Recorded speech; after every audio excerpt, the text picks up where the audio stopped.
Assalamualaikum warahmatullahi wabarakatuh. Bismillahirrahmanirrahim.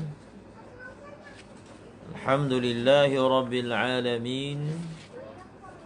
Wassalatu wassalam ala ashrafil anbiya'i wal mursalin Sayyidina wa maulana Muhammadin wa ala alihi wa sahbihi ajma'in. Subhanaka la ilma lana illa ma 'allamtana innaka antal alimul hakim.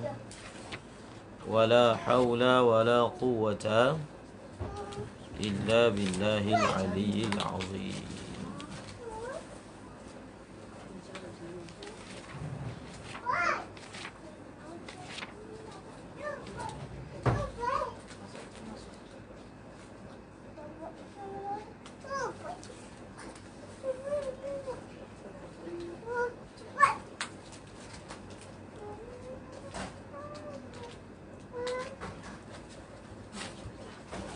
Alhamdulillah.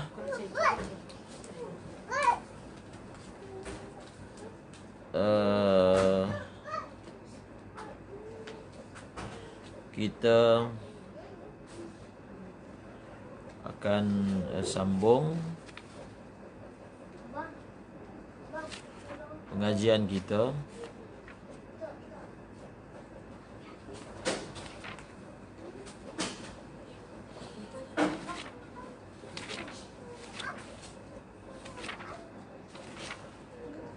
semalam.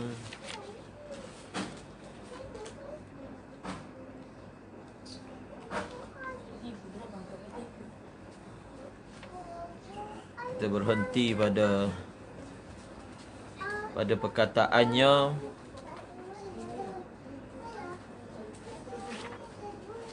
semalam kita berhenti pada perkataannya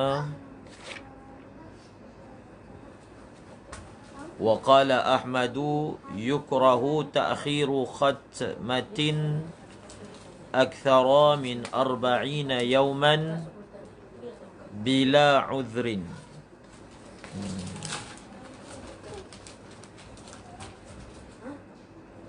Semalam kita berhenti kat situ.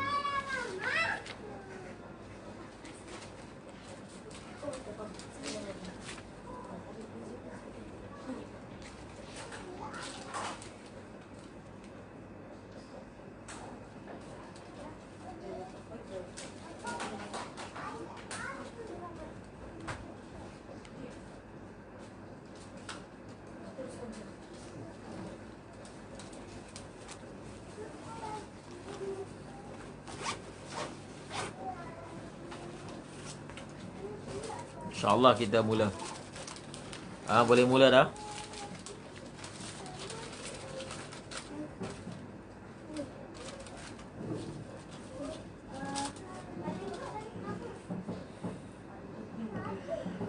Seperti mana yang dijanjikan pada permulaan pembacaan kita ini, kita akan membaca petikan. Saya pun tulis. Kita akan memulakan dengan membaca petikan daripada matan Jam'il Jawami'. Daripada matan Jam'il Jawami'.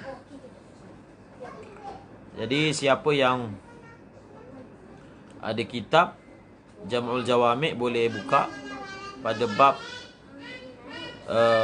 Mutlaqun Nahyi. Mutlaqun Nahyi. Dan siapa yang tak ada kitab, salin. Saya pun salin juga.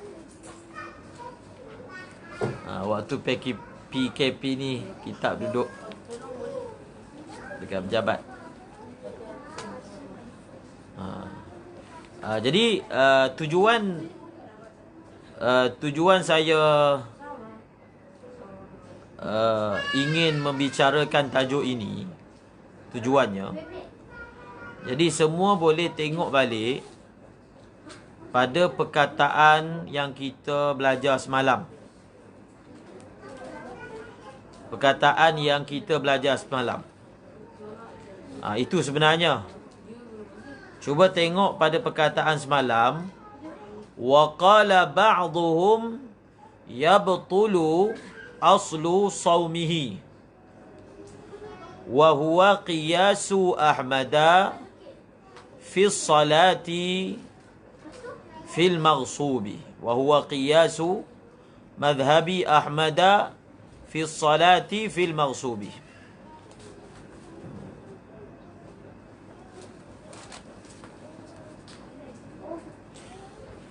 Okey, tengok balik ibarat tu. Buka balik ibarat tu. Wa qala ba'dhum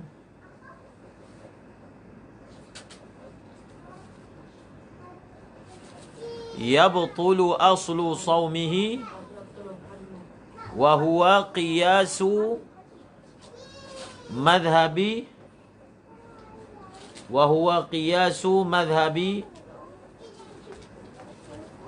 Ahmada fi salati fil maghsubi.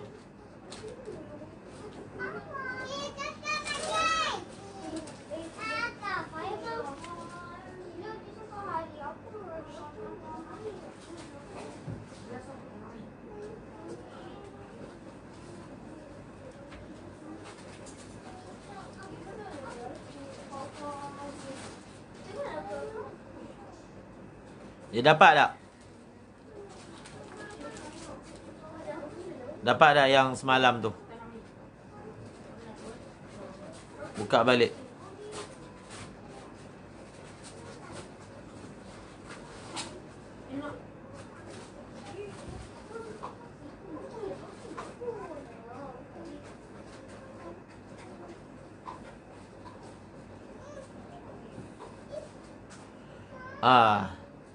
Semalam kita sebut,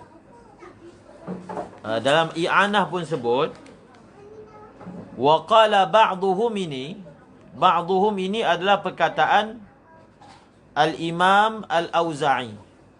Al-Imam Al-Auza'i. Itu tak ada iskal.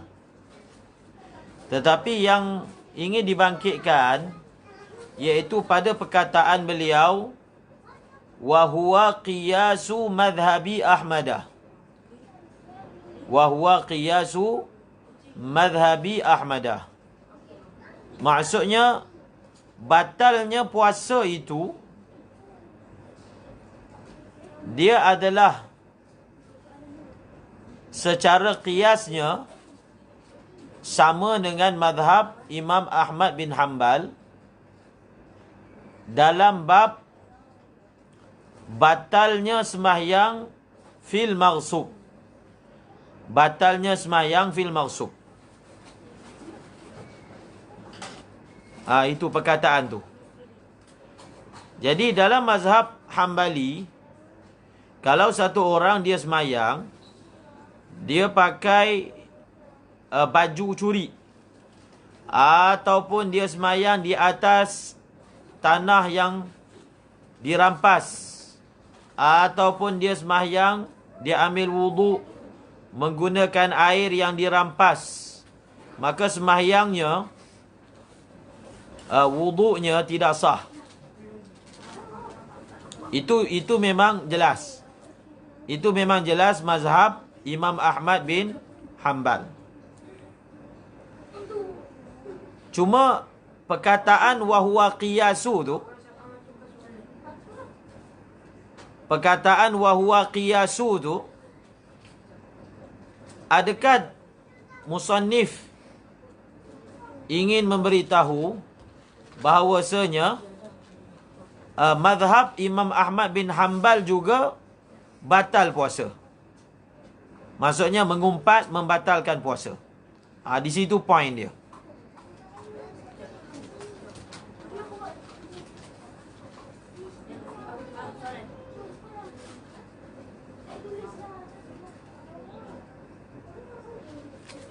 Jadi kita baca sedikit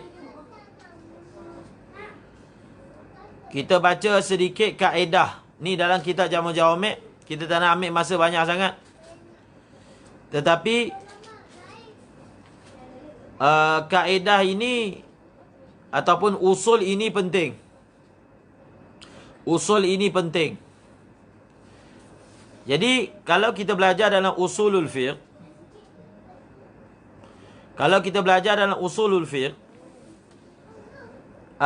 kita ada hukum taklifi dan kita ada hukum wad'i, ataupun ada khitab taklif dan khitab wada'. Salah satu daripada khitab taklif adalah tahrim, melahirkan hukum haram, iaitu melalui nahi, melalui larangan. Semalam kita ada sebut kalau larangan itu jazim, maka hukumnya haram. Kalau larangan itu tidak jazim, maka hukumnya adalah apa? Adalah makruh. Kalau dengan nahi khas, makruh. Kalau dengan nahi yang tidak khas, khilaful aula. Ada satu lagi perbahasan dalam usulul fiqh. Sebab kita belajar dalam fiqh, ada perkara yang hukumnya haram dan tidak sah. Dan ada perkara yang hukumnya haram dan sah. Haram tidak sah, haram dan sah. Itu disebut. Misalnya dalam bab buyuk kita akan dapati ada. Dalam bab semayang pun ada sebut. Dalam bab wuduk pun ada sebut. Okey? Itu furuk. Kalau kita belajar dalam usul, atas usul apakah hukum ini keluar? Maksudnya, bagaimanakah ulama' mengasaskan hukum perkara ini haram tapi sah, perkara ini haram tapi tidak sah, haram sah, haram tak sah. Dalam bab muamalat banyak macam tu. Furuk memang kita boleh tahu. Surah-surah muamalat begini hukumnya haram dan sah. Ada lagi pula yang haram dan tidak sah. Maka dalam kitab usulul fiqh ada membincangkan satu tajuk. Tajuk itu berbunyi, adakah halin nahyu yufidul fasad? Adakah sesuatu yang dilarang ataupun melarang daripada buat sesuatu, maka menatijahkan perkara tersebut jadi tidak sah? Adakah apabila sesuatu itu dilarang, maka sesuatu yang dilarang itu tidak sah? Ada kaedahnya. Jadi kaedah itulah yang ingin kita baca sepintas lalu daripada matan Jam'il Jawami'. Tengok pada matan, wa mutlaqun nahyi tahrimi wa kadza at-tanzih fil adhari lil fasadi syar'an wa qila lughatan wa qila ma'nan fima adal muamalat. Tengok, wa mutlaqun nahyi, nahyi yang mutlak. Mutlaqun nahyi ni maksudnya an-nahyul mutlaq, semata-mata larang. Wa mutlaqun nahyi tahrim wa kadza tanzih fil adhari, semata-mata larangan haram, begitu juga larangan tanzih, maksudnya makruh. Menurut pendapat yang azhar, lil fasad adalah memberi faedah ataupun menatijahkan hukum tidak sah. Fasad tu maksudnya tak sah. Ini kaedah pertama. Mutlaqun nahyi tahrimi wa kadza tanzihi fil adhari lil fasad. Jadi apa maksud ibarat ni? Maksud ibarat ni, mutlaqun nahyi. Tengok pada perkataan mutlaqun nahyi. Mutlaqun nahyi ni dia lawan dia an-nahyul muqayyad lah. An-nahyul muqayyad. Mutlaq nahi tahrim, maksudnya larangan yang berbentuk mengharamkan. Itu tak ada khilaf. Wa kadzat tanzih. Begitu juga larangan dalam bentuk tanzih, maksudnya makruh. Fil azhari. Fil azhari ni merujuk kepada khilaf. Khilaf. Sebab ada ulama mengatakan, kalau nahyut tanzih tidak memberi faedah fasad. Kalau nahi itu tanzih, dia tidak memberi faedah fasad. Itu muqabil azhar. Tapi pendapat yang azhar, nahi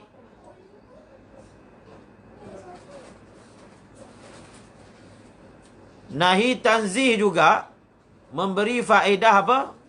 Memberi faedah fasad, tak sah. Memberi faedah fasad. Maksudnya, sama ada larangan itu litahrim ataupun larangan itu litanzih, dia memberi faedah fasad. Apa memberi faedah fasad? Perkara yang dilarang itu, kalau dibuat pun tidak sah. Perkara yang dilarang itu, kalau dibuat pun, maka hukumnya tidak sah. Okey, kaedah ni, bila kita transferkan kepada masalah apa? Kepada masalah sembahyang pada waktu-waktu yang diharamkan. Kita panggil al-awqatul makruhah. Sembahyang pada waktu-waktu yang, kalau kitab, macam contohnya dalam kitab Matan Ghaya, diguna perkataan makruhah. Dalam syarah sebut, ada khilaf. Adakah sembahyang dalam waktu tersebut hukumnya makruh ataupun hukumnya haram? Pendapat muktamadnya haram. Pendapat muktamadnya haram. Tetapi disebut dalam kitab, tak kisahlah. Tak kisahlah sama ada kita pakai pendapat bahawasanya sembahyang pada waktu-waktu tersebut hukumnya haram ataupun makruh. Dalam dua-dua surah tadi, sembahyang itu tetap tidak sah. Okey? Sembahyang itu tetap tidak sah. Sembahyang itu hukumnya tetap tidak sah. Boleh faham tak? Jadi sebenarnya ada khilaf. Adakah kalau sesuatu itu dilarang dengan larangan makruh? Larangan makruh. Tetap perkara tersebut hukumnya sah ataupun tidak sah. Pendapat muktamadnya, dia juga yufidul fasad. Dia juga memberi faedah tidak sah. Okey, setakat ni faham tak? Setakat ni.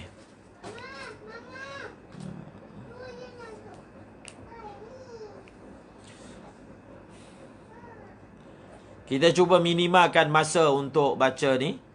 Nanti panjang ni, habis satu malam ni kita baca tajuk ni je.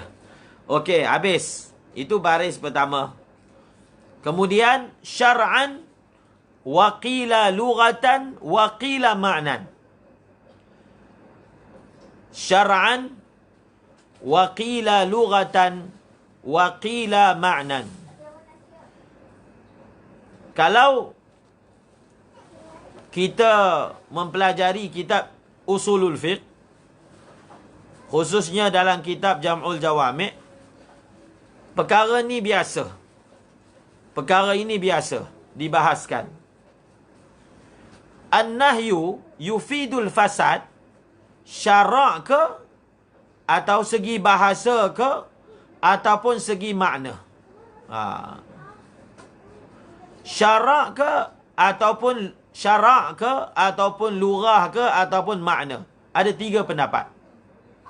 Maksudnya pendapat pertama, yufidul fasad syar'an. Pendapat kedua, yufidul fasad lughatan.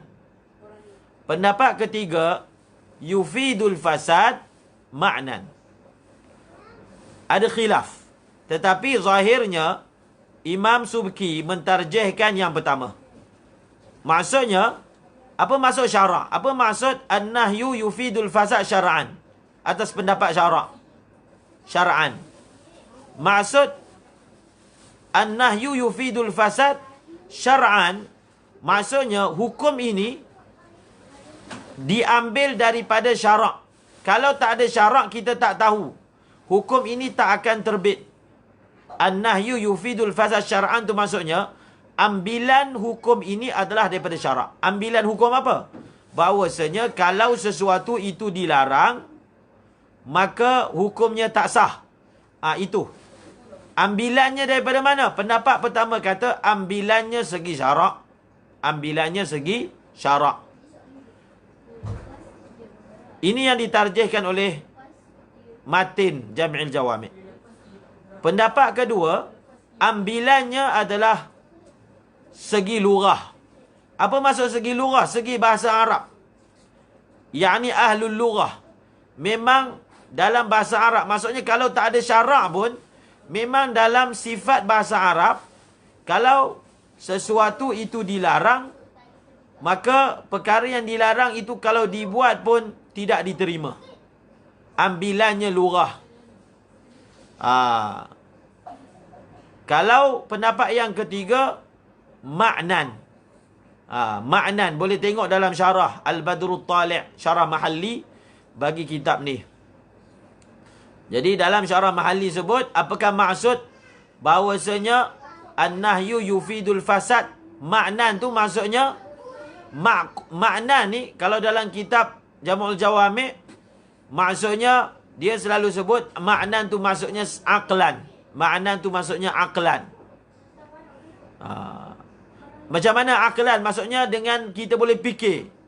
Kalaulah perkara itu tidaklah perkara itu dilarang, melainkan benda tu tak ada faedah.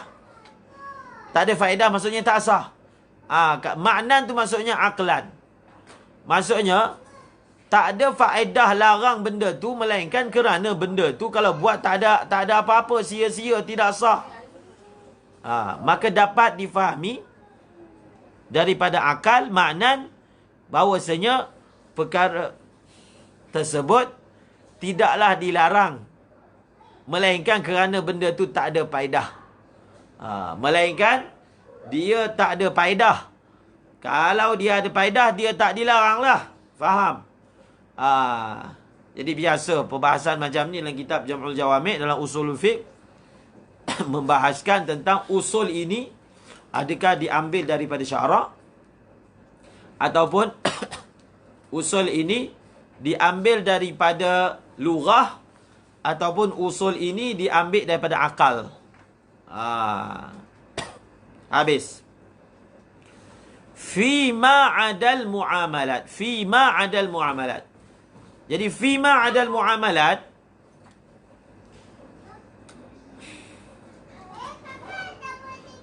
jar majrur ni, jar majrur dia muta'alliq kepada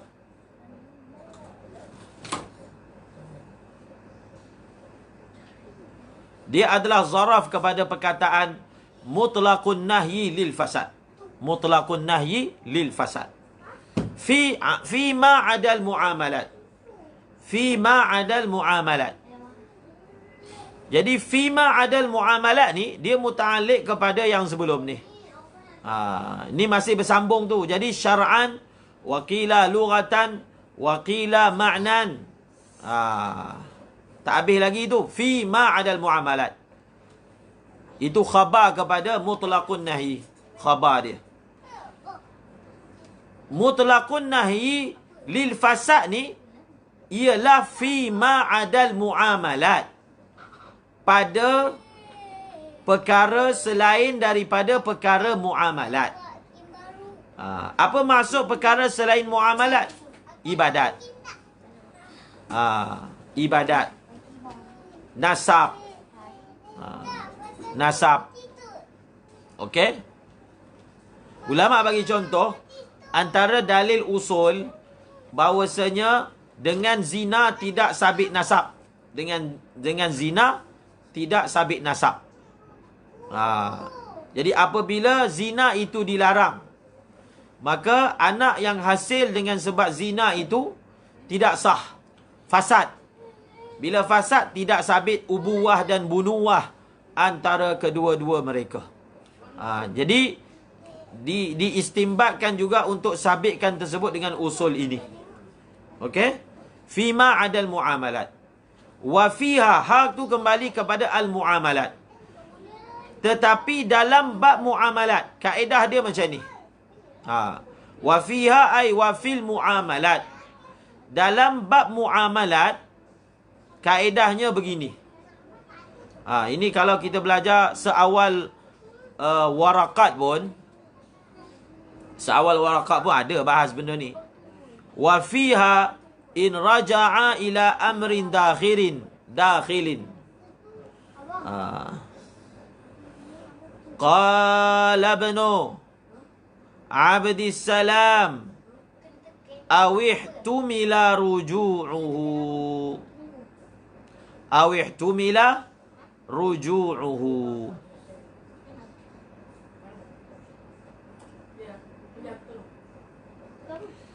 Ila amrin dakhilin.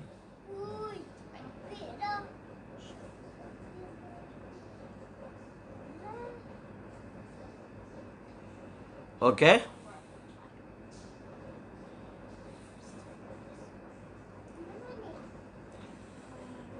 Tengok ni. Wa fiha, tapi kalau dalam bab muamalat, dia punya kaedah dia ni ada tafsil. Kaedahnya ada tafsil. Tafsil dia apa dia? In raja'a ay an-nahyu. Sekiranya larangan itu faktornya kembali kepada perkara dalaman, amrun dakhili. Lawan kepada amrun dakhili, amrun khariji. Qala ibnu Abdissalam awihtumila ruju'uhu ila amrin dakhilin aw lazimin wifaqan lil akthar.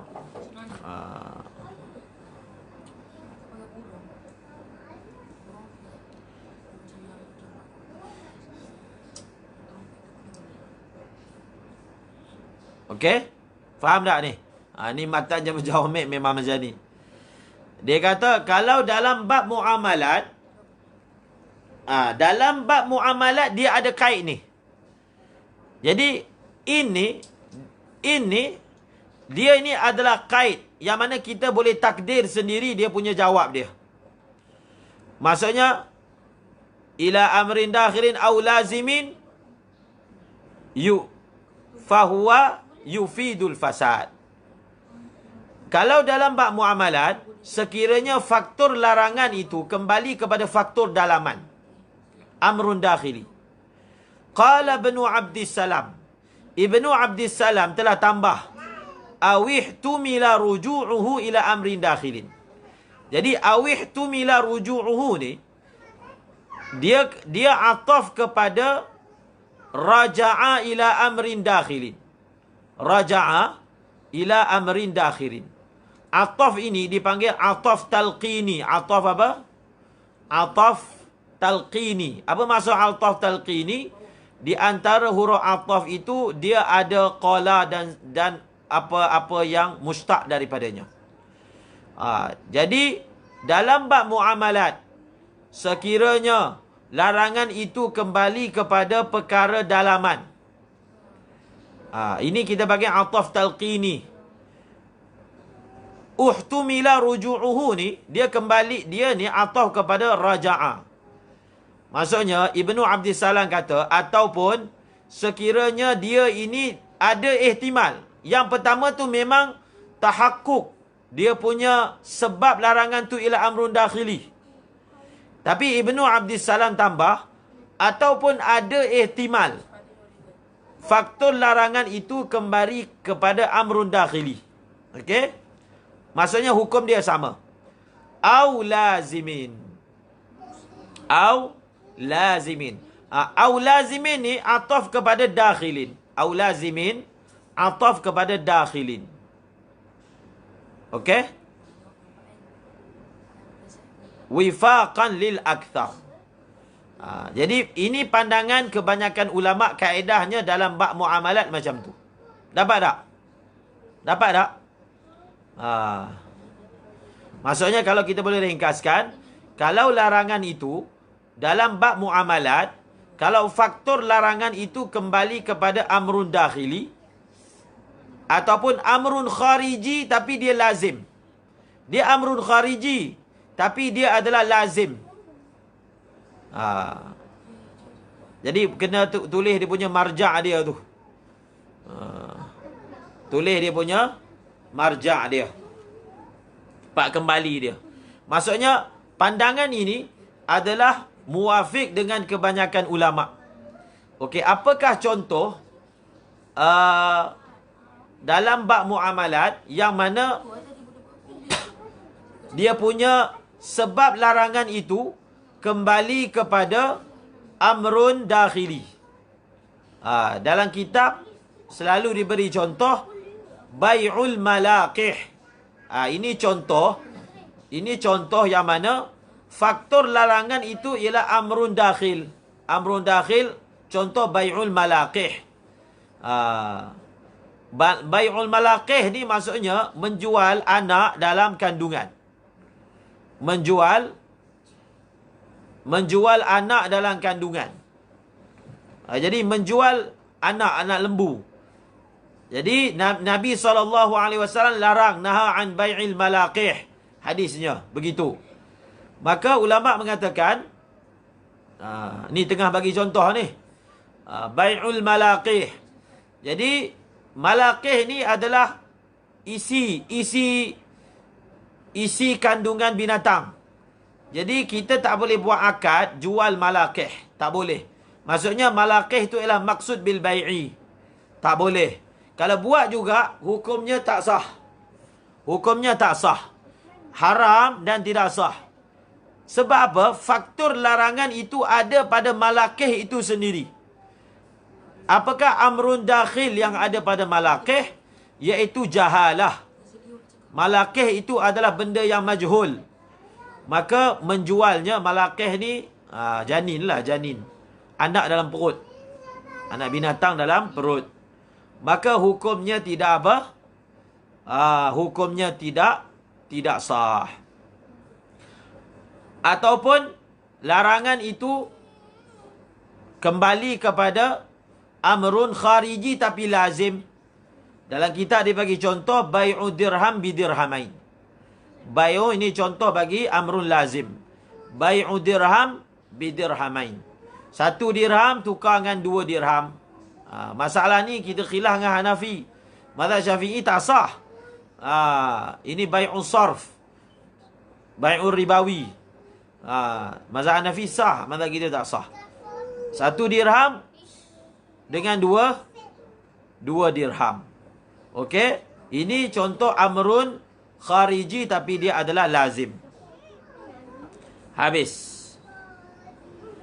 Ini kaedah dalam bab muamalat. Wa qala al-Imam al-Ghazali wal imamu fil ibadati faqat. Tengok ni. Wa qala al-Imam al-Ghazali wal imamu fil ibadati faqat. Telah berkata oleh al-Imam al-Ghazali, Muhammad bin Muhammad al-Ghazali, Imam al-Ghazali. Wal imam, dalam kitab Jam'ul Jawami'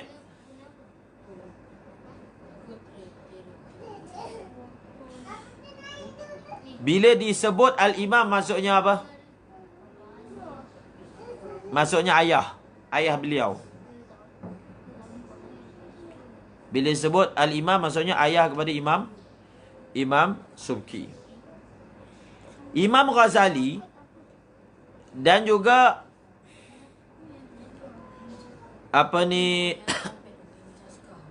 ayah kepada Imam As-Subki mengatakan kaedah ni mutlaqun nahyi lil fasad ni hanya dalam bab ibadat sahaja. Okey? Hanya dalam bab ibadat sahaja. Dia dalam Jam'ul Jawami' kalau disebut imam maksudnya ayah dia. Okey?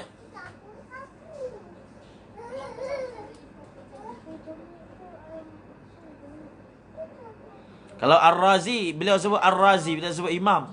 Al-imam maksudnya ayah beliau. Dia menjawab. Okey? Sayyidil Walid.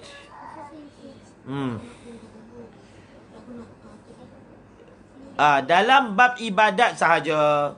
Jadi Imam Ghazali ada kitab usul yang besar, Al-Mustasfah. Masya Allah. Tengok sisi usuli Imam Al-Ghazali sangat luas. Al-Mustasfah, kitab yang sangat luas perbahasannya. Jadi Imam Al-Ghazali dan juga Al-Imam mengatakan kaedah ini hanya terpakai dalam bab ibadat. Dalam bab apa? Ibadat.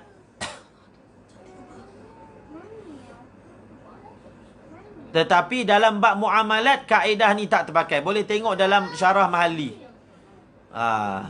Boleh tengok dalam syarah Mahalli, mereka kata kalau dalam bab muamalat kita keluarkan hukum itu bukan dengan semata-mata kaedah mutlaqun nahi lil fasad, bukan. Tetapi beliau kata, maksudnya Imam Al-Ghazali sebut bahawasanya dalam bab muamalat usul bagi hukum fasadnya, contohnya bai'ul malaqih kan, bai'ul malaqih. Jadi bai'ul malaqih ni dihukum tidak sah, haram dan tidak sah. Dia bagi Imam Al-Ghazali, usul yang dipakai untuk hukum bahawasanya bai'ul malaqih tidak sah bukan semata-mata pakai kaedah mutlaqun nahi, tetapi sebenarnya dalam perkara tersebut li fawati syartin au ruknin. Beliau sebut dalam bab muamalah ni dia jadi tak sah sebab tak cukup syarat, tak cukup rukun. Contohnya bai'ul malaqih, tak cukup apa? Tak cukup syarat. Tak cukup syarat. Iaitu syarat jual beli mesti maklum. Mabi' itu mesti maklum. Jadi beliau tak setuju bahawasanya kita mengatakan tak sah itu semata-mata kaedah mutlaqun nahi. Okey? Itu pandangan beliau. Jadi kena ambil perhatian.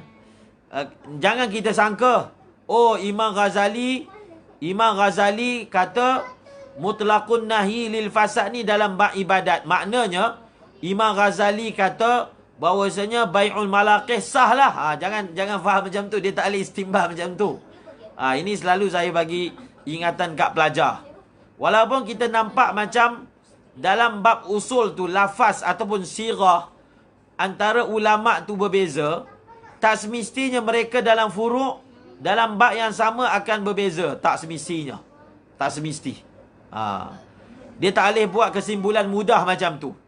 Contohnya kalau kita buat kesimpulan mudah seolah-olahnya, oh Imam Ghazali dalam bab bai'ul malaqih, maknanya kalau beliau tak qail bahawasanya lil fasad, maka di sisi Imam Al-Ghazali bai'ul malaqih hukumnya sah tak.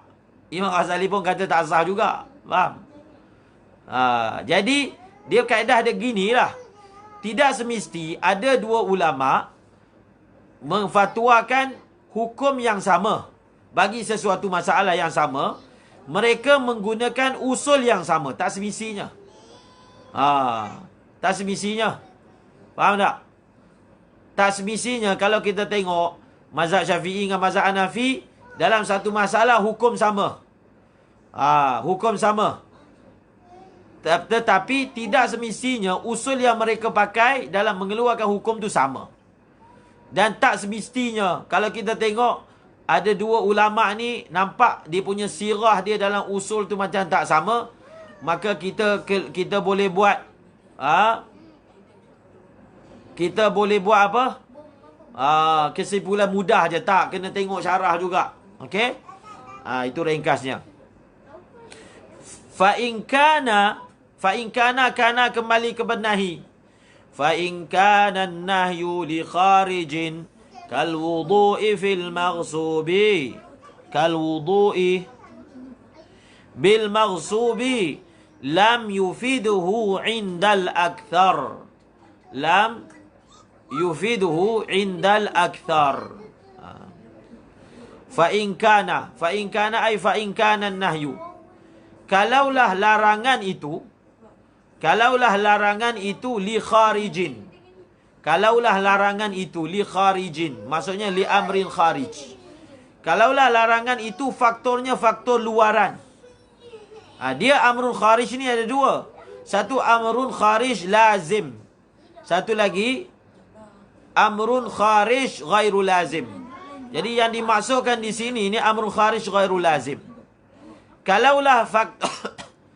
Kalaulah maksud larangan itu li amrin kharij, maksudnya bukan zat ibadat tu dilarang, tapi ada benda luaran yang dilarang. Contohnya kal wudu'i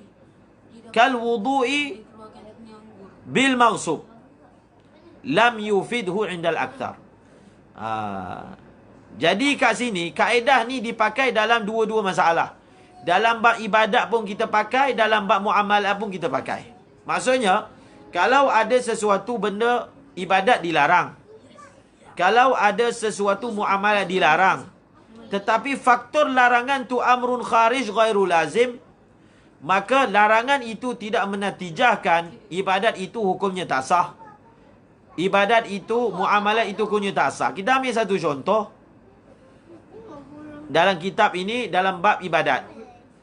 Satu orang ambil wudu pakai air curi. Maka perbuatan dia berdosa tak? Perbuatan dia berdosa. Ambil wudu pakai air curi, perbuatan tu berdosa. Tetapi perbuatan itu berdosa bukan wudu tu yang salah. Tetapi apa? Tetapi itlaf malil ghair. Itlaf dia tak lazim. Maksudnya untuk itlaf malil ghair, tak semestinya dengan jalan wudu. Itu yang dimaksudkan.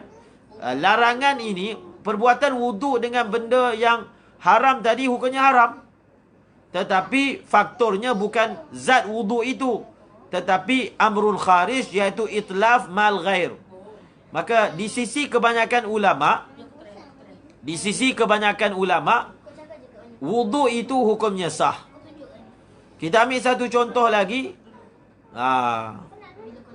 Sembahyang pakai baju haram, pakai baju curi. Jadi dia sembahyang tu berdosa sebab dia sedang melakukan ghasab. Dia telah istilah ala milkil ghair, ghasab. Tetapi hukum sembahyang itu sah walaupun haram. Sebab yang dilarang itu bukan zat sembahyang itu, tetapi yang dilarang itu adalah apa? Adalah istilah ala milkil ghair, iaitu ghasab. Okey? Jadi hukumnya haram tapi sah. Kalau dalam bab muamalat, contohnya satu orang yang berniaga selepas azan yang kedua, fas'au ila dzikrillahi wa dharul bai'. Maka hukum jual beli pada waktu lepas azan yang kedua hukumnya sah. Haram tapi sah. Okey? Haram tapi hukumnya sah. Sebab faktor larangan itu bukan zat jual beli, tetapi iaitu tarkus sa'i ila salati. Tarkus sa'i ila zikrillah, iaitu khutbah. Tarkus sa'i ila zikrillah. Dan dia tak lazim, tak semestinya orang itu dia nak jadi meninggalkan sa'i ila zikrillah tu mesti dengan jalan berniaga, boleh jalan lain. Sebab tu maksudnya dia tidak lazim. Tidak lazim tu maksudnya tidak semestinya larangan itu hanya berlaku dalam surah berniaga je, ataupun dalam surah semayang je, ataupun wudu je. Boleh juga berlaku dalam surah yang lain. Itu maksud tidak lazim. Okey? Itu contoh dia. Kalau kita nak bagi contoh kan,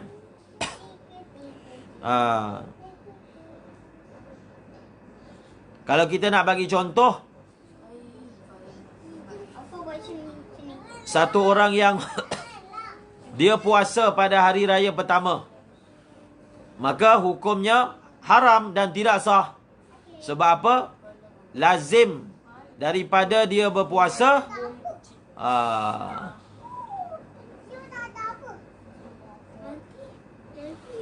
itu Ustaz Muaz ada bagi ta'rif tu. Annahu yanfaku anhu wa yahsilu li ghairihi. Itu dia punya jawapan dia. Dengan bahasa mudah tadi, dia juga boleh berlaku dalam surah lain.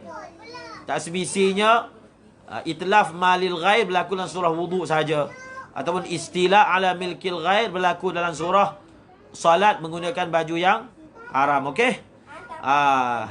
Habis. Ini sebenarnya perkataan yang terakhir ni, petikan yang terakhir ni sebenarnya maksud kita. Petikan yang terakhir ni sebenarnya yang ada kaitan dengan kitab ni, kan saya sebut awal tadi. Zahir daripada perkataan Fathul Mu'in macam bahawasanya, maksudnya di sisi Imam Ahmad bin Hanbal,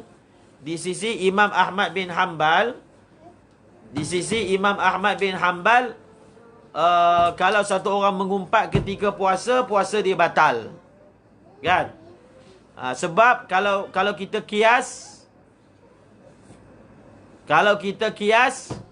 dengan fatwa Imam Ahmad bin Hanbal dalam masalah sembahyang menggunakan air curi ataupun pakaian curi, maka begitulah juga dalam bab puasa.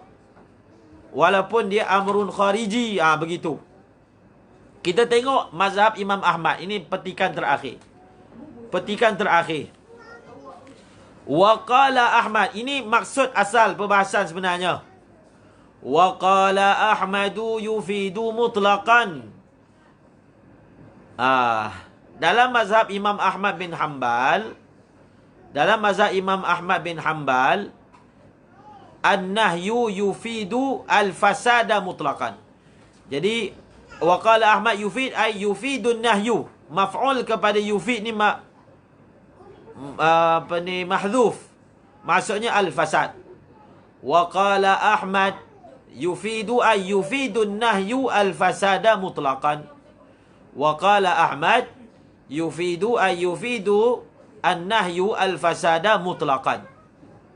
Mutlaqan ni maksudnya sawaun raja'an nahyu ila amrin dakhilin am ila amrin kharijin. Itu takdir mutlaqan. Sawaun raja'a ila amrin dakhilin ataupun amrin kharijin. Ini poin dia. Okey, boleh faham tak poin yang kita nak bicara malam ni? Kita cuba nak fahami apa maksud Fathul Mu'in mengatakan kalau kita kias dengan mazhab Imam Ahmad bin Hanbal dalam masalah solat bil maghsub, maka fatwa yang mengatakan ya betulu aslu saumihi sepadan dengan kiaskan dengan fatwa Imam Ahmad bin Hanbal bahawasanya sembahyang menggunakan air maghsub itu tidak sah. Zahirnya seolah-olah menunjukkan mazhab Imam Ahmad dalam bab ghibah, namimah, qauluz zur, maksudnya perkataan-perkataan yang buruk ini membatalkan puasa. Memang betul kaedah Imam Ahmad bin Hanbal, an-nahyu yufidul fasada mutlaqan. Mutlaqan tu maksudnya sama ada faktor larangan itu kembali kepada amrin kharij ataupun amrin dakhil, maka dalam dua-dua keadaan itu memberi faedah apa? Tidak sah. Memberi faedah tidak sah. Jadi contoh solat bi thawbil maghsub, solat fil ardil maghsubah, bil ma'il maghsub. Itu memang betul, sepadan. Tapi betul ke mazhab Imam Ahmad bin Hanbal bahawasanya mengumpat membatalkan puasa? Kita habiskan dulu sikit lagi satu baris. Walafzuhu haqiqatan. Walafzuhu haqiqatan wa inin tafal fasadu lidalil. Walafzuhu haqiqatan wa inin tafal fasadu lidalil. Walafzuhu ay walafzun nahi. Ini perkataan Imam Ahmad bin Hanbal ni. Ha. Walafzuhu ni masih maqulah kepada qala Ahmad.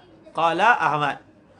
Dan bermula lafaznya, lafaz nahi ini, dia tetap makna dia masih hakiki. Walaupun lil ghayah. Walaupun ternafinya fasad dengan dalil. Maksudnya, kena faham. Dalam mazhab Hambali, di sisi Imam Ahmad bin Hanbal, memang an-nahyu yufidul fasad mutlaqan. Tapi dia ada kait tu. Malam yadullad dalil ala intifaihi. Kena tambah. Malam yadullad dalilu ala intifaihi. Okey? Malam yadullad dalil ala intifaihi. Memang di sisi Imam Ahmad bin Hanbal, an-nahyu yufidul fasad. Betul. Tapi beliau ada satu kaedah. Malam yadullad dalil ala intifaihi. Tapi kalau ada dalil dalam sesuatu larangan, kalau ada dalil bahawasanya larangan tersebut tidak memberi faedah fasad, maka dia tak jadi fasad. Tapi kalau tak ada dalil, selagi tak ada dalil, kita hukum asal. Maksudnya mereka punya kaedah al-aslu fin nahi lil fasad. Asalnya nahi itu tak sah. Tapi kalau ada dalil bahawasanya dia itu sah, maka hukumnya sah. Dalam kitab Syarah Mahalli telah dibawa satu contoh. Contoh tersebut adalah talaqul haid. Talak wanita yang sedang haid. Nabi larang daripada talak wanita yang sedang haid. Tapi di sisi mazhab Imam Ahmad bin Hanbal, kalau orang tu dia talak perempuan yang sedang haid, talak tu tetap jatuh. Walaupun talaqul haid manhiyun anhu. Walaupun talak perempuan yang sedang haid dilarang, tetapi apa? Tetapi sah. Sebab apa? Di sisi Imam Ahmad bin Hanbal ada dalil yang menunjukkan talak itu sah. Apa dalilnya? Sebab dalam hadis Ibnu Umar, Nabi SAW telah memerintahkan Ibnu Umar untuk rujuk semula. Jadi ar-ruju' al-amru bir-ruju' dalilun ala sihhati talaq. Kerana rujuk ni adalah fara' daripada sahnya talak. Kalau talak tak sah, mana ada istilah rujuk? Jadi bila Nabi memerintahkan beliau untuk rujuk, menunjukkan bahawasanya talak itu sah. Ini dalil. Okey? Jadi apa maksud walafzuhu haqiqatan? Maksud Imam Ahmad bin Hanbal, an-nahyu yufidul fasad, dan makna dia masih makna hakiki, walaupun ada sebahagian afrad dia terkeluar dengan sebab dalil. Maksudnya makna dia tetap makna asli nahi, walaupun apa? Walaupun sebahagian afradnya telah terkeluar dengan dalil yang tertentu. Cukuplah tu untuk jadi kesimpulannya. Faham tak? Faham tak?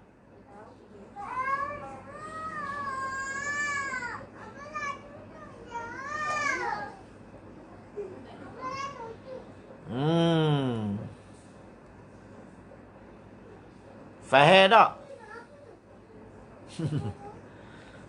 Takut komen tak keluar.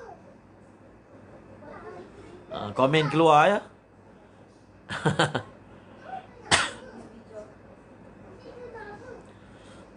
Okey. Sekarang ni yang lebih penting kita nak faham. Yang lebih penting kita nak faham, sebenarnya di sisi Imam Ahmad bin Hanbal, ghibah tidak membatalkan puasa. Saya telah semak dalam kitab-kitab mazhab Hambali, memang secara pasti mazhab Imam Ahmad bin Hanbal tak batal puasa.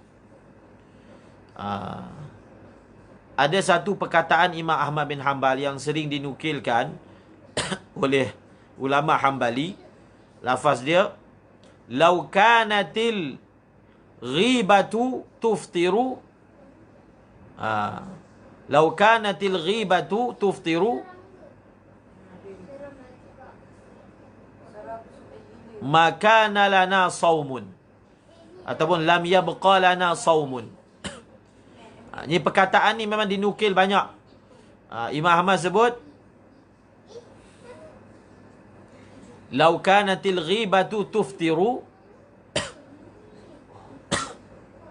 makana lana saumun." Makana lana saumun. Lau kanatil ghibatu tuftiru, makana lana saumun, atau lam yabqa lana saumun. Jadi perkataan Imam Ahmad ni sudah cukup menjadi dalil bahawasanya di sisi beliau bahawa tidak batal puasa dengan sebab ghibah. Selain daripada Imam Auza'i yang mengatakan batal puasa ni siapa? Imam Ibnu Hazm Al-Zahiri. Ibnu Hazm Al-Zahiri, pendapat beliau semua maksiat membatalkan puasa. Pendapat Imam Ibnu Hazm Al-Zahiri, semua maksiat membatalkan puasa. Semua maksiat. Maksiat apa pun membatalkan puasa. Okey? Cukup setakat itu, kita sambung balik isi kitab kita. Kita sambung balik isi kitab, insya-Allah.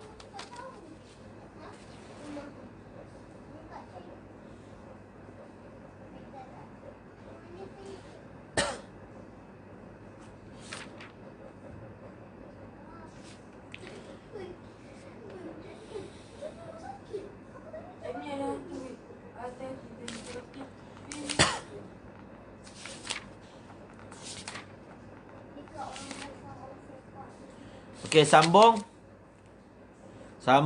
pada perkataannya apa? Kita sambung wa iktharu ibadah.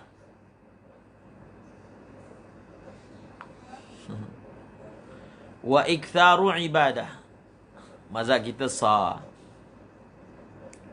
Sebahagian ulama menyebut ijma' ulama. Ijma' ulama mengatakan sah. Sebahagian sebut gitulah. Okey. Wa iktharu ibadah. Habis. Pendek je. Dan sayugia dan disunatkan secara muakkad pada bulan puasa untuk memperbanyakkan ibadah. Allahu Akbar.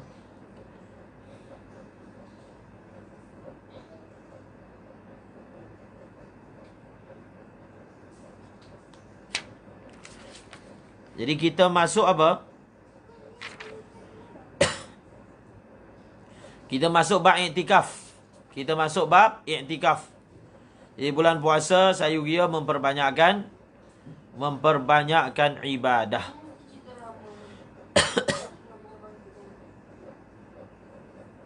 Iktikaf. Kita masuk bab iktikaf ya. InsyaAllah. Lepas habis bab iktikaf, ujung dia bahaskan tentang puasa sunat. Pelik sikit sesunan dia. Kalau dalam kitab Minhaj, iktikaf ni last lah. Banyak kitab bab iktikaf ni sebut akhir. Khalas. Di hujung. Tapi di sini beliau sebut bersama dengan perkara-perkara sunat. Perkara-perkara yang disunatkan secara muakkad untuk dilakukan oleh orang yang sedang berpuasa. Okey. Allahumma salli ala sayyidina Muhammad wa'tikafun ataf kepada wasunnah. Disunatkan memperbanyakkan i'tikaf. Lil ittiba'. Sebab apa? Sebab apa disunatkan memperbanyakkan i'tikaf? Sebabnya lil ittiba'. Sebab itulah benda yang Nabi banyak buat semasa bulan puasa. Orang kata kita ni bukan i'tikaf. Kita ni banyaknya istrikaf. Istikaf tu maksudnya duduk dengan isteri je, walaupun bulan puasa. Jadi disunatkan memperbanyakkan i'tikaf lil ittiba'. Sebab apa? Disebabkan mengikuti Nabi sallallahu alaihi wasallam. Itu dalil. Ada hadis yang menyebut al-mu'takifu ya'kifu adh-dhunuba wa yajri lahu min al-ajri ka ajri 'amilil hasanati kulliha. An Aisyah radhiyallahu anha qalat kana Rasulullah sallallahu alaihi wasallam ya'tikifu al-'ashra al-awakhir min Ramadan hatta tawaffahu Allah. ثم اعتكف أزواجه من بعده لأنه أقرب لصون النفس عن ارتكاب ما لا يليق Nabi SAW banyak melakukan i'tikaf. Wala taqrabuhun wa antum aakifuna wala tubashiruhunna wa antum aakifuna fil masajid. Okay, kita baca i'tikaf lil-ittiba' siyama bitashdidil ya wa qad yukhaffafu wal afsahu jarru ma ba'daha wa taqdimu la 'alayha wa ma za'idatun wa hiya dalatun 'ala anna ma ba'da aula bil hukmi mimma qablaha. Okey. Di sini pengarang Fathul Mu'in ada bahaskan sedikit perkataan siyamah. Siyamah ni baca dengan tasydid dan kadang-kadang dibaca dengan takhfif, siyamah. Dan adapun kalimah yang datang lepas siyamah ni nak baca dengan rafa' ke nak baca dengan jar? Maka kata pengarang Fathul Mu'in, wal afsahu jarru ma ba'daha. Yang lebih fasihnya kita baca kalimah yang datang lepas siyamah ni baca majrur. Sebagai apa? Al-majrur bil idhafah. Jadi mudhafun ilaih. Wa taqdimu la 'alaiha. Dan yang lebih fasih sebelum siyama tu ada la. Maksudnya la siyama. La siyama. Okey. Dan ma tu pula ma zaidah. Jadi kalau kita baca kalimah yang lepas siyama tu majrur, maka kita kena takdirkan, kita kena i'rabkan ma tu adalah ma zaidah. Barulah dia boleh jadi mudhafun ilaih kepada siya. Barulah dia boleh menjadi mudhafun ilaih kepada siya. Jadi ma ni adalah zaidah. Ma adalah zaidah.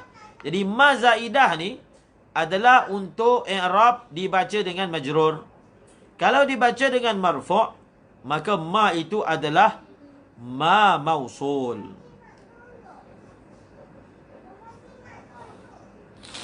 Ma itu adalah dibaca dengan ma mausul. Okey, khalas. Wahia. Hiya tu kembali kepada kalimah siyamah. Hiya tu kembali kepada kalimah siyamah.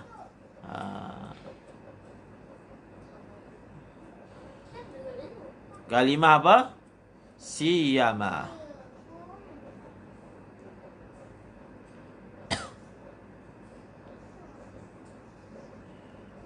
Hiya tu kembali kepada apa? Kalimah siyamah. Siyamah ni dia adalah kalimah dalatun ala anna ma ba'daha aula bil hukmi mimma qabla. La siyamah ni dia adalah kalimah yang didatangkan untuk menunjukkan bahawasanya kalimah yang selepasnya adalah lebih aula, perkara yang selepas la siyama lebih aula daripada yang sebelumnya. Kalau dalam terjemahan kita lebih-lebih lagi, terutama sekali. Okey? La siyama ataupun siyama. Siyama ashri. Baca dengan apa? Ashri akhirih. Siyama ashri akhirih. lebih-lebih lagi lah 10 akhirnya Ramadan. Maksudnya, terutamanya kita memperbanyakkan semua tadi di 10 yang terakhir daripada bulan Ramadan.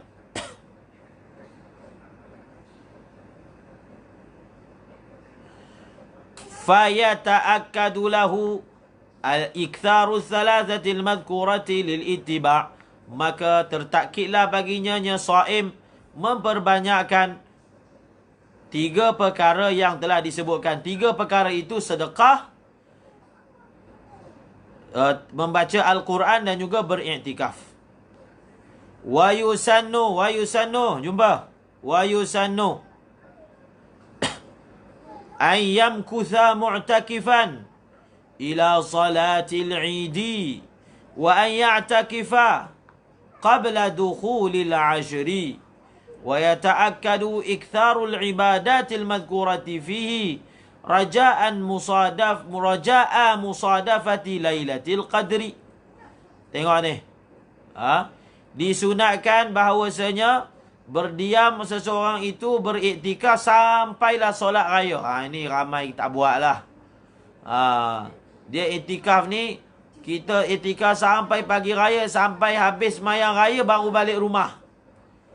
Dan bahawasanya beriktikaf itu sebelum masuknya 10.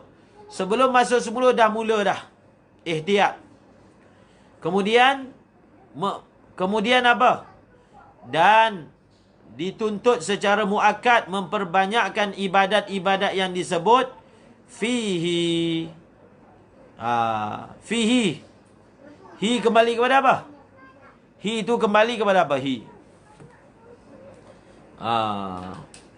Disunatkan dan ditakkidkan memperbanyakkan ibadat-ibadat tersebut padanya.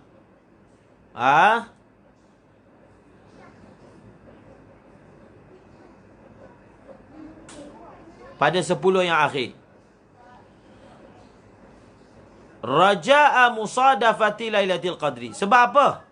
Sebab apa disunatkan untuk dia memperbanyakkan ibadat? Kerana mengharapkan bertembung. Musadafah tu maksudnya bertembung dengan Lailatul Qadar. Bertembung dengan Lailatul Qadar. I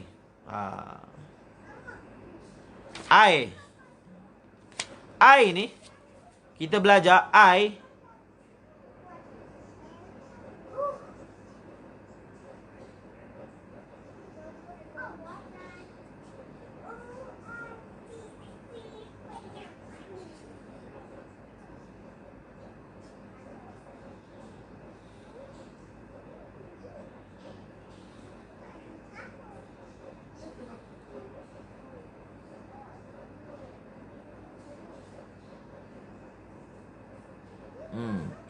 dia zahirnya fihi tu bukan kembali kepada fihi ni, zahirnya dia tak kembali kepada asyar. Sebab kalau asyar kita baca dengan jamak fiha. Zahirnya ni fihi ni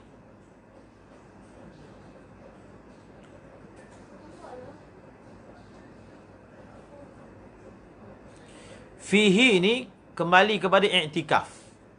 Fihi kembali kepada i'tikaf. Zahirnya gitu. Kembali kepada i'tikaf.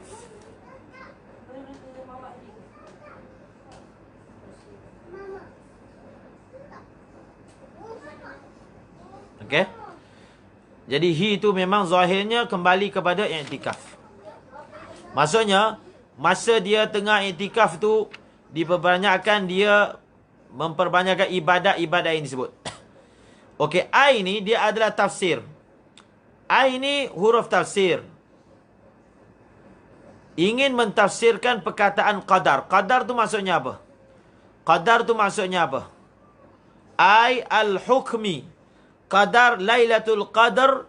Qadar tu maksudnya Lailatul Hukum. Ataupun Lailatul Fasal, buat keputusan. Qadar juga maknanya apa? Syaraf, kemuliaan. Kemuliaan. Qadar juga kemuliaan. Kemuliaan. Jadi fi kembali kepada i'tikaf. Okey? Jadi itu dia nak tafsirkan apa? Al-qadar itu maknanya apa? Al-hukum. Qadar juga memberi makna al-fasal. Qadar juga memberi makna asy-syaraf. Asy-syaraf. Okey? Qadar kan makna kemuliaan. Wal 'amalu fiha khairun min al-'amal fi alfi syahrin laisa fiha lailatul qadri wa hiya munhasiratun 'indana fihi farjaha awtaruhu warja awtarihi 'inda Syafi'i lailatul hadi aw thalith wal 20 واختار النووي وغيره انتقالها وهي أفضل ليالي سنة وصاح من قام ليلة القدر إيمانا أي تصديقا بأنها حق وطاعة واحتسابا أي طلبا لرضا الله تعالى وثوابه غفر له ما تقدم من ذنبه وفي رواية وما تأخر وراء البيهقي خبرا من صلى المغرب والعشاء في جماعة حتى ينقضي شهر رمضان فقد أخذ من ليلة القدر بحظ وافر وروي أيضا من شهد العشاء الأخيرة في جماعة من رمضان فقد أدرك ليلة القدر وشذ من زعم أنها ليلة النصف من شعبان. Dan amalan dalam malam Lailatul Qadar lebih baik daripada amalan 1000 bulan. Yang dalam 1000 bulan itu tidak ada Lailatul Qadar. Kemudian berlaku khilaf. Adakah malam Lailatul Qadar ini dia ada sepanjang tahun ataupun hanya ada dalam bulan Ramadan? Sebenarnya ada khilaf. Muhammad Zakaria pun ada bahaskan dalam Fadilat Ramadan. Di sisi kita, bahawasanya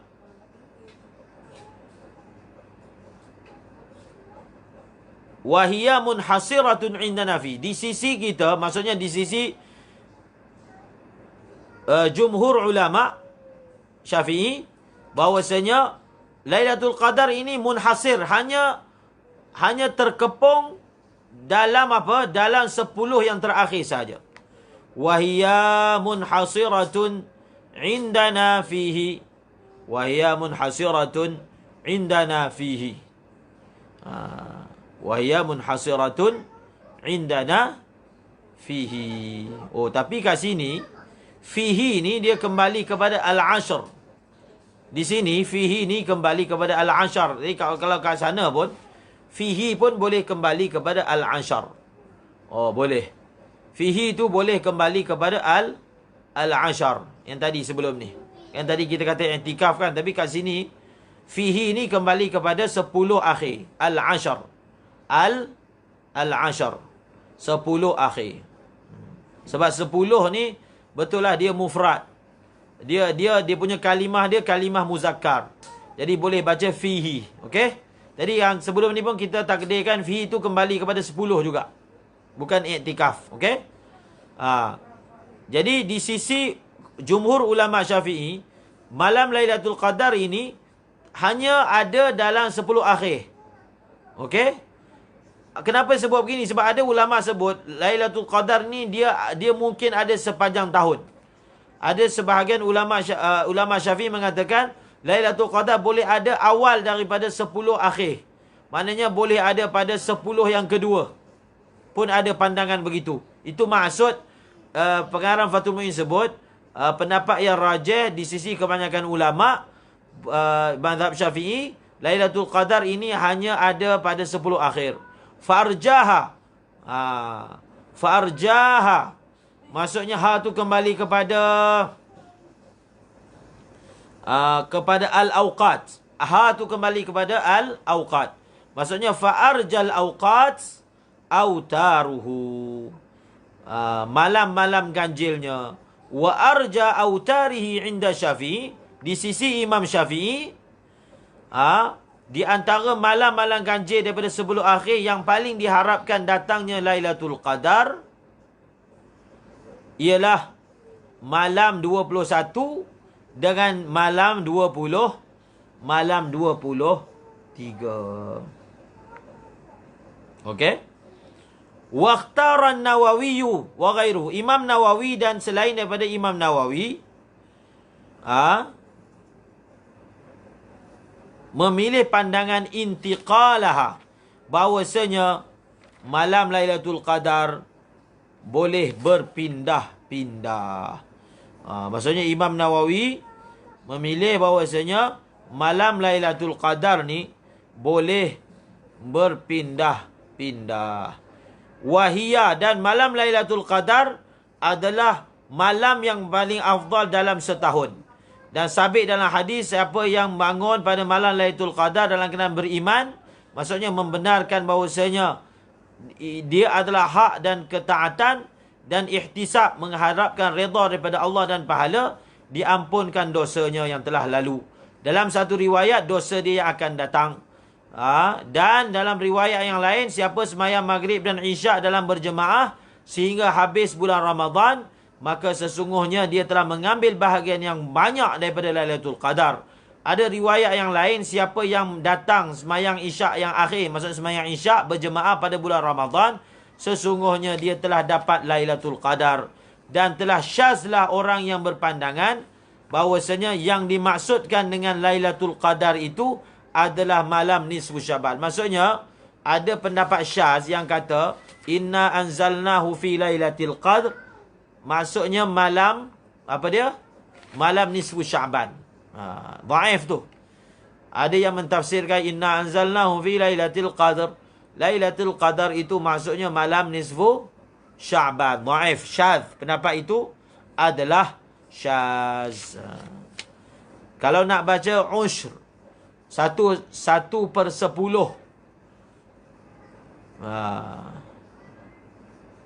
1/10 terakhirnya pun boleh juga zahirnya. Baca ushr. Ushru akhirih. Ushr akhirih 1/10 akhirnya. Maksudnya akhir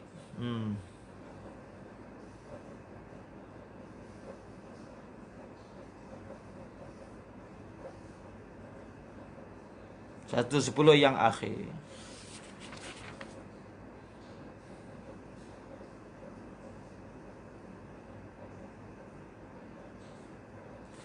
Okey. Pukul berapa dah jam? Okey. 10.52. Jadi kita masuk sikit bab i'tikaf. Kita masuk sikit bab i'tikaf.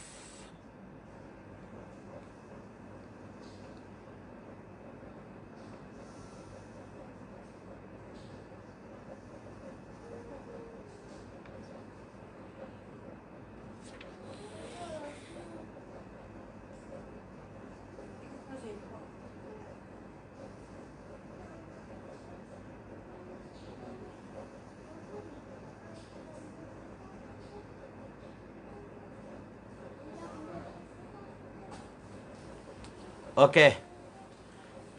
Sikit lagi. Yusannu i'tikafun. Yusannu i'tikafun kulla waqtin wa huwa lubthun fawqa qadri tuma'ninati as-salah walau mutaraddidan fi masjidin aw rahbatihi allati lam yutayaqqan huduthuha ba'dahu wa annaha ghairu masjidin bi niyyati i'tikafin walau kharaja walau li khala'in ma lam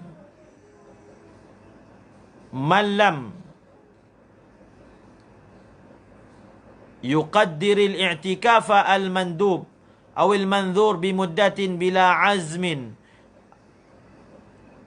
عزم عود جدد النية وجوبا إن أراده وكذا إن عاد بعد الخروج لغير النهو خلاء من قيده بها كيوم فلو خرج عازما العود فعاد لم يجب تجديد النية. Okey. Dia bab iktikaf ni. Bab iktikaf ni ada benda-benda yang payah juga nak ni belik. Jadi bab iktikaf dia punya cabaran dia tentang masalah bilakah orang yang keluar masjid, bila dia masuk balik, dia kena tajdid balik dia punya niat iktikaf dia. Okey, kita tengok baca berapa perkara. Disunatkan iktikaf. Disunatkan iktikaf.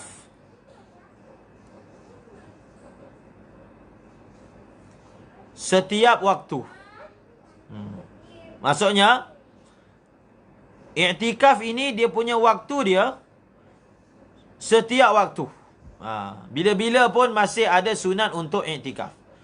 Ada 3 amalan yang mana syaratnya adalah masjid. Pertama, sembahyang tahiyatul masjid. Yang kedua, iktikaf. Yang ketiga, tawaf. Ada 3 amalan yang syarat sahnya adalah masjid. Pertama apa? Iktikaf. Yang kedua, sembahyang tahiyatul masjid. Yang ketiga adalah apa? Tawaf. Okey, 3 amalan yang syarat sahnya adalah masjid. Jadi, iktikaf ini dia ada 2 rukun. Pertama, niat. Yang kedua, lubthun, berdiam. Pertama, niat. Yang kedua, lubthun, lubus yang lebih daripada kadar tumakninah. Ayyakuna fauqa qadri tumakninah. Kemudian syarat nak sah iktikaf, dia tak boleh gila. Dia mesti Islam. Okey, dia masih Islam. Okey. Disunatkan iktikaf setiap waktu. Maksudnya bila-bila waktu pun masih ada sunat untuk iktikaf. Apakah ta'rif iktikaf? Wa huwa lubthun fawqa qadri tuma'ninati shalah. Dia adalah berdiam lebih daripada kadar tumakninah sembahyang. Lebih daripada kadar tumakninah sembahyang. Maksudnya, kalau sekadar tumakninah tak cukup, dia kena lebih daripada kadar tumakninah. Walau mutaraddidan fi masjidin. Walaupun dia tak berhenti. Dia bergerak-gerak dalam masjid. Tapi hati niat tumakninah. Dan dia punya hati niat iktikaf.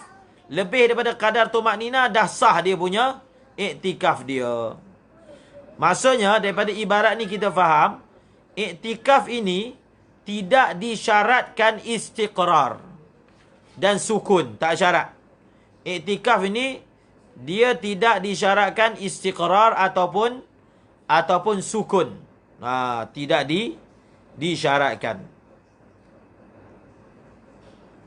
Kemudian, walaupun mutaraddidan, walaupun dalam keadaan bergerak-gerak dalam masjid. Jadi sebab itu kita kata syarat iktikaf itu di dalam masjid au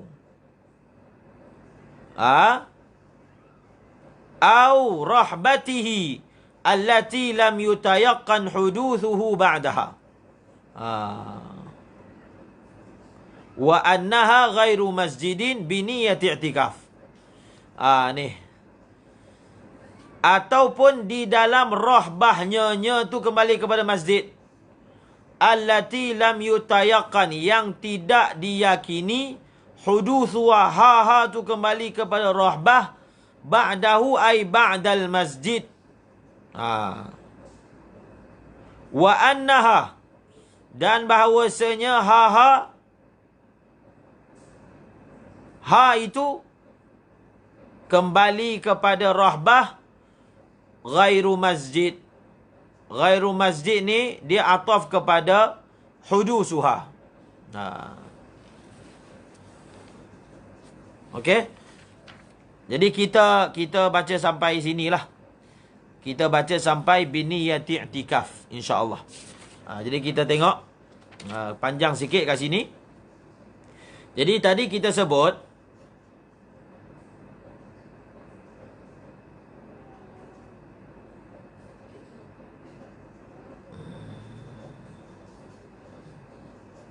Dia syarat iktikaf ni, dia mesti dalam masjid. Ataupun di dalam rahbah masjid. Di dalam apa? Rahbah masjid. Jadi kena letak dia punya marja' dia. Ataupun di dalam rahbah masjid yang tidak diyakini baru dibina akan dia rahbah selepas masjid.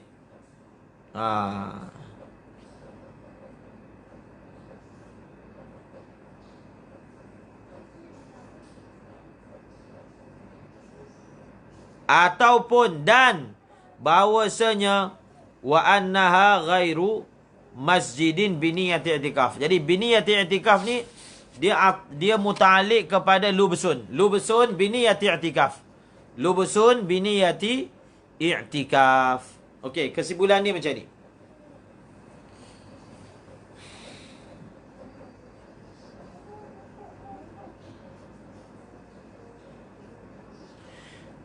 Okey, kesimpulan ya. Ni last. Kita baca sikit je malam ni. Iktikaf. Jadi iktikaf ni dia adalah satu ibadat yang berbentuk berdiam. Berdiam di dalam masjid. Sebab itu kita belajar dalam bab wakaf. Kalau satu orang tu dia wakaf satu tanah ataupun bangunan, dia kata saya wakafkan bangunan ini sebagai masjid, maka dia jadi masjid. Saya wakafkan bangunan ini untuk iktikaf, pun dia jadi masjid. Faham tak? Sebab apa? Sebab tidak ada bangunan yang boleh buat iktikaf melainkan masjid. Walaupun dia tak sebut masjid, walaupun dia tak sebut masjid, tapi bangunan tu jadi masjid. Faham tak? Kalau satu orang dia wakafkan satu tempat untuk jadi masjid, jadilah masjid. Ataupun dia wakafkan untuk iktikaf, maka pun jadi masjid. Faham tak? Sebab apa? Tidak mungkin dan tidak sah iktikaf melainkan di masjid. Tapi dalam kitab sebut, kalau satu orang wakafkan satu tempat untuk solat, dia tak jadi masjid. Sebab solat tak semestinya didirikan di masjid. Jadi nak sesuatu tempat itu, sesuatu tempat nak dihukum sebagai masjid, dia ada dua surah. Pertama kalau tanah tu adalah ardul mawad. Ardul mawad. Jadi dalam kitab wakaf sebut, kalau di ardul mawad, satu orang bina bangunan. Bina bangunan dengan niat masjid. Dia bina bangunan dengan niat masjid. Walaupun tak ada lafaz, dia akan jadi masjid. Itu beza ardul mawad dengan ardul mamlukah. Kalau bangunan itu, kalau tempat itu adalah ardul mawad, dia bina niat masjid jadi masjid walaupun tak ada apa? Tak ada lafaz wakaf. Tapi kalau ardun mamlukah ataupun binaun mamluk, maka apa? Maka dia perlu lafazkan. Tapi dia punya lafaz dia perlu apa dia? Lafaz dia perlu macam saya sebut tadi. Kena menyatakan saya wakafkan sebagai masjid ataupun untuk iktikaf. Dalam kitab sebut begitu sebab iktikaf ini la yasluhu illa fil masjid. Jadi bila dia kata iktikaf, maka maksud dia masjid. Tapi kalau dia wakafkan untuk sembahyang semata-mata, dia tidak jadi masjid. Dia tidak jadi masjid. Kemudian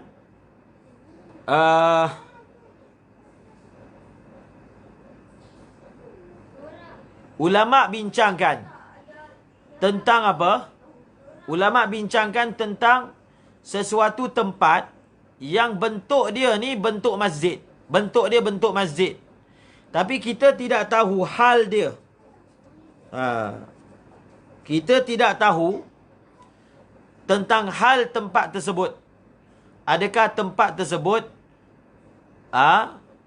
adakah orang itu niat wakaf ke tak niat, maka ulama mengatakan memadai kalau bangunan tersebut binaan dia bentuk masjid, maka kita hukumkan dia sebagai hukum masjid. Kalau kita hukum sebagai masjid. Jadi dalam masalah masjid ni memang penting. Kita ada kitab Imam Az-Zarkashi. Kita ada kitab karangan Ibnu Imad Al-Aqfahsi, lagi panjang. Maknanya lebih mutaakhirin daripada Imam Zarkashi tentang masjid. Kalau Imam Zarkashi, kalau tak silap, I'lamus Sajid fi Ahkamil Masjid. Dan kalau Imam Ibnu Imad, Tashilul Wusul. Tashilul Wusul ila Zuwaril Masajid, lebih kurang begitu. Itu bagus tu. Jadi ada yang tadi ni perbahasan tentang rahbah. Dia ada satu dipanggil harim, satu lagi dipanggil rahbah. Kalau harimul masjid la ya'khudhu hukmal masjid. Harim kepada masjid, dia tidak mengambil hukum masjid. Harim kepada masjid, dia tidak mengambil hukum masjid.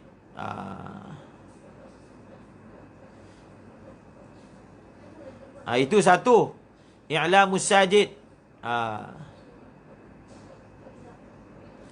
Ustaz Muaz ada type kitab karangan ulama Yaman daripada apa nama dia, tapi tajuk dia Bughyatun Nashid. Bughyatun Nashid hukum masjid. Jadi harim ni, harimul masjid la ya'khudhu hukumal masjid. Dalam kitab dia tafsirkan apa maksud harim masjid. Harim masjid ni adalah ruang yang disediakan. Ditulis dalam kitab adalah ruang yang disediakan untuk apa? Ilqa'il qumamah. Tashilul maqasid. Ya. Ustaz Abdullah Hamid. Ibnu Imad. Itu bagus tu. Tashilul maqasid. Untuk apa? Zuwaril masajid. Bagus. Kita Ibnu Imad. Jadi, perbahasan masjid ni memang sangat penting lah. Kalau ada buku dalam bahasa Melayu yang ambil daripada semua kitab ni, masail pelbagai.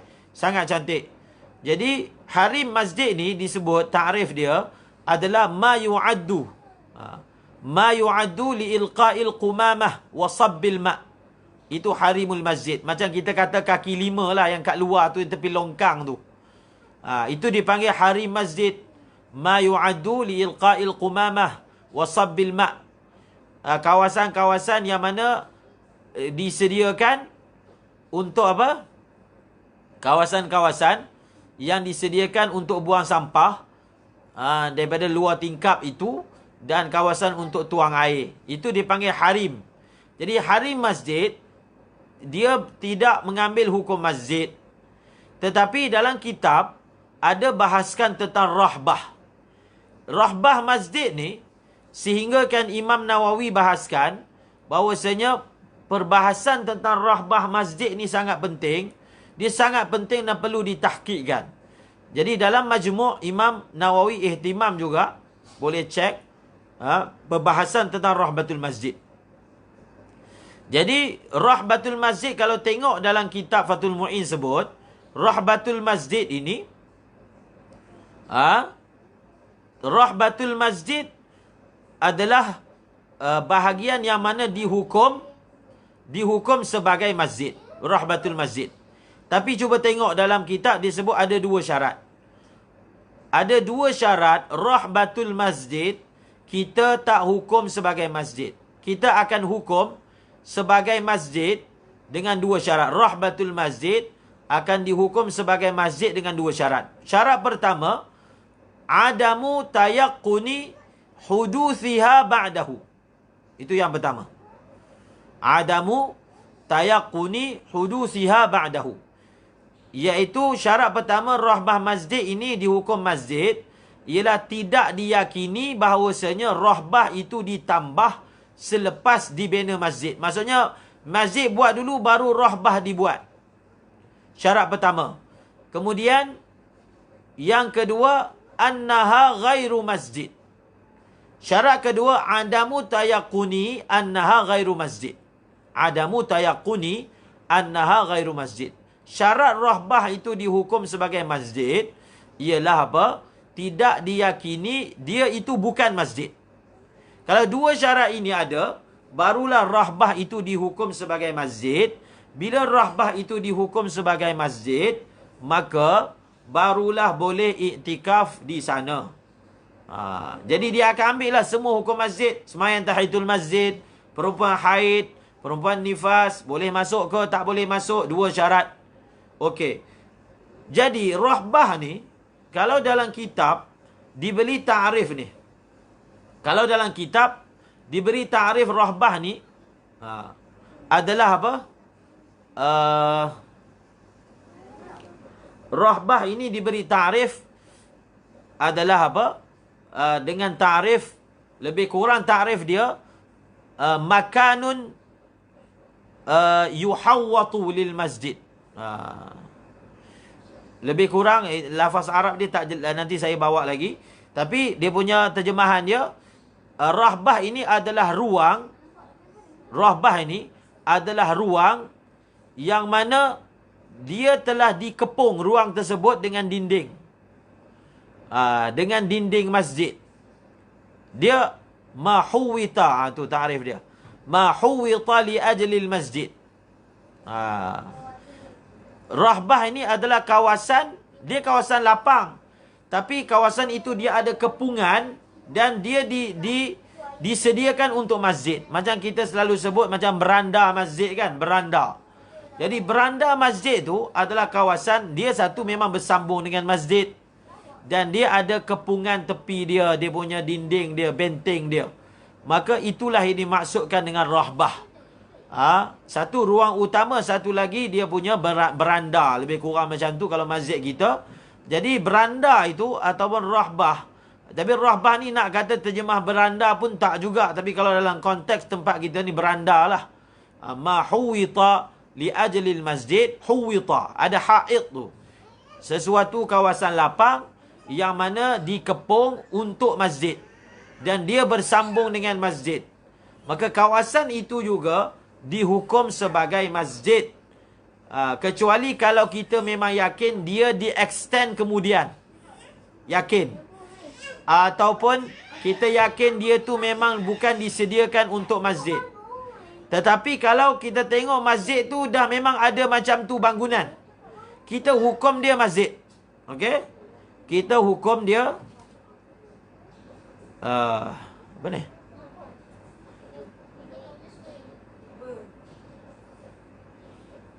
Kita hukum dia sebagai masjid. Jadi itulah tu anjung beranda. Jadi kawasan itu pun dihukum sebagai masjid. Kawasan yang mana dilingkungkan dan disediakan untuk masjid. Maka hukumnya juga adalah masjid. Tapi kalau ada kawasan yang memang dia bersambung dengan masjid. Ni Syekh Haidar ada sebut. Dia nak jadi dia Masjid Seri Petaling yang bawah tu bukan, itu tangga. Kawasan tangga itu memang dia adalah tangga. Dia bukan adalah kawasan lapang yang disediakan untuk masjid. Dia adalah tangga. Tangga dikira luar masjid. Yang betul-betul anjung tu, anjung yang atas tu, lepas tangga. Sayap kanan tambahan luar, itu tak dikira masjid. Sayap kanan tambahan luar kan, kiri dan kanan, dia tak dikira masjid. Memang masa dibina itu kan luar masjid. Luar ada longkang lagi. Jadi dia punya kaedah dia, kalau dia begini. Kalau satu orang, ada orang tanya kan, ada orang kata perempuan tak boleh masuk hatta lepas pagar masjid. Dekat tempat parking pun tak boleh masuk. Sebab kawasan itu diwakafkan semua untuk masjid. Jadi kawasan tu hukumnya masjid. Tak betul. Dia gini. Kalau satu orang wakafkan kawasan untuk masjid, di tempat kita maksudnya, dia wakafkan untuk masjid dan fasilitisnya, marafik masjid. Jadi yang mana dihukum sebagai masjid, yang mana haram masuk, yang mana kawasan dikira tanah masjid. Maka dia bergantung kepada plan. Masa kita buat plan, kita tentukan, okey, kawasan ni kawasan sebagai tempat semayang. Kawasan ni tandas. Kawasan ni kawasan dewan belajar. Dewan belajar. Jadi dia kalau diwakafkan untuk masjid, maksudnya kawasan itu untuk masjid dan fasilitisnya. Itu memang urufnya begitu. Jadi yang betul-betul akan dihukum sebagai masjidiyah, sekira-kira perempuan haid tak boleh masuk, itu ikut plan. Jadi yang mana dalam plan dikira untuk tempat semayang, maka itu dikira masjid. Adapun kawasan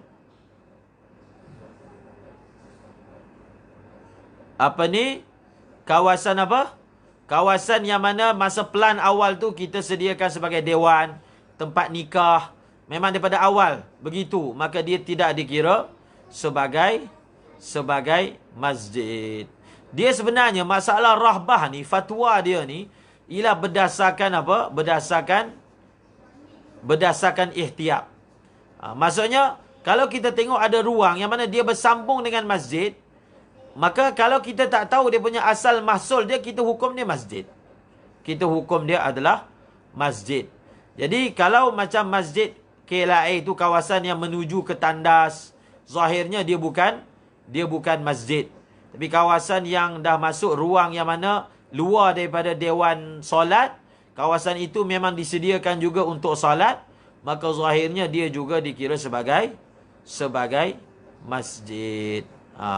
Jadi, nampak tak? Masalah rahbah ni, Imam Nawawi pun sebut, perbahasan dia ataupun tahqiq rahbah ni sangat penting.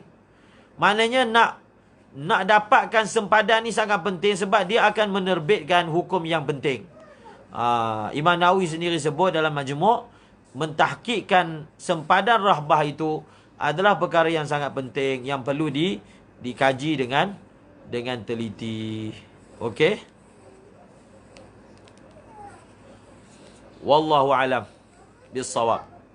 Wa ilaihil marji'u wal ma'ab. Oh, dah pukul 11:18. InsyaAllah bab masjid ni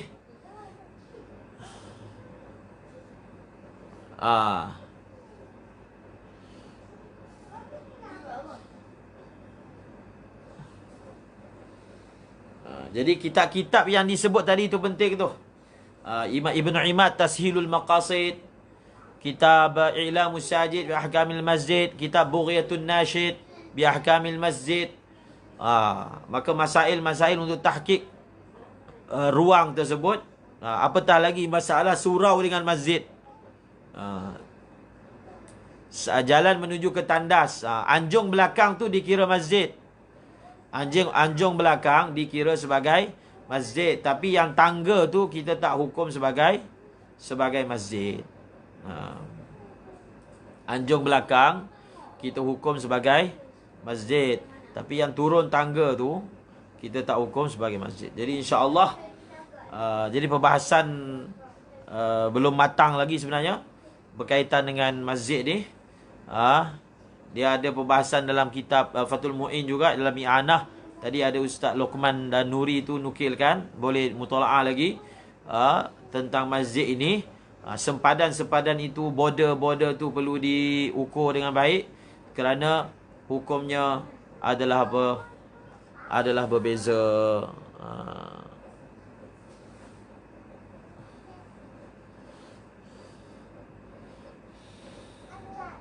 Memang fatwa wilayah kata boleh sembahyang tahiyatul masjid di surau-surau. Dia berbeza fatwa dalam masalah ni.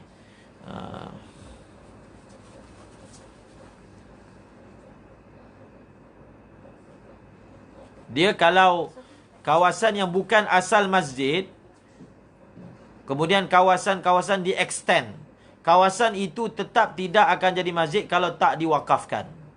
Kalau tak diwakafkan, dia tak jadi masjid, walaupun dia telah di-extend, okey? Dan dia seolah-olah masuk dalam bangunan masjid, tapi selagi mana dia tidak diwakafkan, maka dia tak jadi masjid. Kawasan-kawasan extend, walaupun nampak masuk dalam masjid, selagi dia tidak diwakafkan, dia tidak akan jadi masjid. Dia tidak akan jadi masjid. Jadi siapa yang akan wakafkan? Nazir. Orang yang pemegang kuasa wakaf kepada tanah tersebut, dialah yang akan mewakafkan ataupun tidak mewakafkan. Selagi dia tidak diwakafkan, dia tidak akan jadi masjid walaupun nampak bersambung dengan masjid. Itu kalau kita tahu hakikat. Kalau kita tak tahu hakikat, kita nampak bersambung, kita hukum masjid lah. Tapi kalau kita tahu hakikat, itu lain. Jadi sebab itu, dia hukum ni tak sama. Satu, hukum dasar ihtiyat untuk kita yang tak tahu. Untuk orang yang tahu, untuk dia, untuk hukum yang macam dia tahu. Okey? Sebab itu rahbah tu, mungkin dia akan jadi beza dengan orang yang baru datang tempat tu dengan orang yang dah tahu hakikat masjid tersebut. Okey? InsyaAllah kita sambung lagi pada hari yang berikutnya kalau ada rezeki. Bismillahirrahmanirrahim. Alhamdulillah rabbil alamin, wassalatu wassalamu ala asyrafil anbiya'i wal mursalin wa ala alihi washabihi ajma'in. Allahumma 'allimna ma yanfa'una wanfa'na bima 'allamtana warzuqna 'ilman nafi'a. Allahumma ij'alna minal ladzina yanzuruna al-kitaba nazratan wahida wa yahfazuna ma fihi wa yafhamuna bihi wa ya'maluna bihi wa yuballighuna bihi. Allahumma inna nastawdi'uka ma 'allamtana fardudhu ilayna 'inda hajatina wa la tunsinahu ya rabbal alamin. Wa sallallahu ala sayyidina Muhammadin nabiyil ummi wa ala alihi wa sahbihi wa baraka wa sallam. Subhana rabbika rabbil izzati amma yasifun wa salamun ala al mursalin walhamdu lillahi rabbil alamin. Amin. Birahmatika ya arhamar rahimin.